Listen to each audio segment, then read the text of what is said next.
It's been a deadly 24 hours. I heard do, do, do, and then it went do, do, do, do, like closer together. So then that's when I thought it was gunshot. A gunman opened fire at a Walmart in El Paso, Texas yesterday, killing 20 people and injuring 27 more.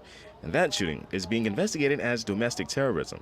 I didn't know if it was going to hit me or what, and I went behind. When the bullets ran, I just dodged and went behind a car, parked car in the parking lot. Shortly after midnight, another gunman killed 9 people and injured more than 24 in Dayton, Ohio. Reports say police killed that gunman after shots were fired at the officers. It staggers the imagination, but it almost seems like some of these guys are trying to one-up each other. I mean, that's what scares me right there. Robert Allen is with Tulane University School of Professional Advancement. He served as a police officer and spent time in the military. Allen is also an expert on security, and he says there are some things you can do to help yourself if you're in a dangerous situation. Know the exits, in case I got to leave or something along those lines, or in case you got to get out of there pretty quick. The best thing to do, he says, is to run. And if you cannot do that, then hide and get undercover if you can. He also says if you do hear gunshots, call 911 immediately, because it may take longer for police to arrive if everybody else thinks someone else is called.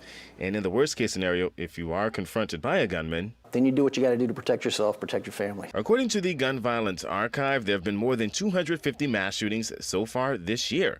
Last year, the archive recorded 340 mass shootings, which are defined as 4 or more people shot in one incident. And sadly, that does hit closer to home. New Orleans actually isn't a stranger to mass shootings. Last Sunday marked the 1-year anniversary of the shooting on Claiborne Avenue that left 3 people dead and 7 injured. No suspects were ever arrested in that shooting. You don't need that type of life. It's not a life that's going to prosper you in any kind of way. And while many questions remain and need to be answered, experts say the best thing you can do is always be ready. Situational awareness, call 911 as soon as you think something's kicking off, and have that first aid. So you can live to see another day. Reporting, Duke Carter, Eyewitness News.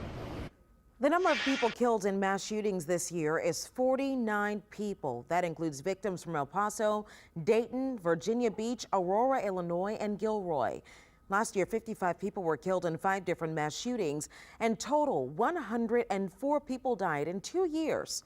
We will continue to follow the latest on these shootings and the conversations that come as a result.